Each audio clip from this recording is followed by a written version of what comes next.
কোনো বান্দাকে যখন পৃথিবীতে কেউ কাঁদায় তখন আল্লাহ ফেরেশতাকে জিজ্ঞেস করে, ফেরেশতা আমার বান্দাকে কে কাঁদালো, সেইভাবে কান্না করছে কেন? তখন ফেরেশতারা বিস্তারিত বলে, আল্লাহ তার বাপ নাই তো, এতিম, মাথার উপর থেকে বাবার ছায়া যাওয়ার পরে তার চাচা যারা সবাই তাকে অত্যাচার করছে। রব বলে যে আমার বান্দার কেউ নাই সেজন্য তাকে জ্বালাচ্ছে। ফেরেশতা তোরা সাক্ষী থাকিস, আজকে থেকে এই বান্দার সাথে আমি আল্লাহ আছি, আমি আল্লাহ আছি।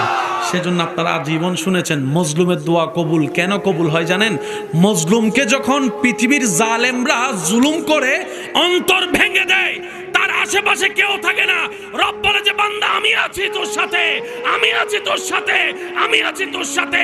তোর ডাক বাবা শুনবে না, ভাই শুনবে না, তোর পক্ষে কেউ কথা বলবে না, আমি আল্লাহ কথা বলবো, আমি আল্লাহ কথা বলবো, আমি আল্লাহ কথা বলবো।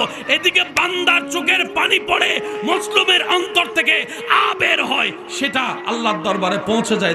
এমন সুন্দর ওয়াজের শর্ট ভিডিও সবার আগে পেতে ভিডিওতে একটি লাইক করে চ্যানেলটিকে সাবস্ক্রাইব করে পাশে থেকে বেল আইকনটি ক্লিক করে অল সিলেক্ট করে দিন। ধন্যবাদ।